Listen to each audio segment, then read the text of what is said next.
আসসালামু আলাইকুম ভিউয়ার, সবাই কেমন আছেন? আশা করি সবাই ভালো আছেন। তো আজ যাত্রাবাড়ি আড়তে মাছ কিনতে গেলাম। তো আসলে আমরা ভুল করে ফেলছি, বেশি দেরি করে ফেলছি, যার কারণে মাছ বেশি পাই নাই। 12টার দিকে গেছি। তো নিয়ম হচ্ছে সকাল 6টা বা 5টার দিকে যাবেন, তাহলে অনেক মাছ পাবেন, পাইকারি দামে কিনতে পারবেন। আর 12টার দিকে পাওয়া যায় মাছ, কিন্তু তারা খুচরা বিক্রি করে, পাইকারদের থেকে কিনে খুচরা বিক্রি করে। দেখতে পাচ্ছেন অনেক সুন্দর সুন্দর কই মাছ, বিভিন্ন ধরনের, এই যে বোয়াল মাছ, চিংড়ি মাছ, অনেক ধরনের মাছ আছে এখানে। তো মাছ পাবেন, কিন্তু কম দামে কিনতে চাইলে ভোর 6টায় যাত্রাবাড়ি আড়তে যাবেন। তো এই ছুরি মাছটা কিনলাম, লম্বা লম্বা, 250 টাকা কেজি। তো এটা কিনলাম।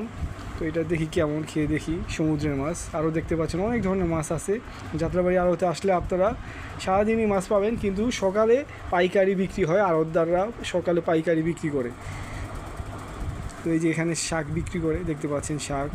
তো আমরা বের হয়ে আসলাম, মাছ তেমন পাই নাই, যা পাইছি সব দাম বেশি, এমনি নর্মাল বাজারের মতোই দাম।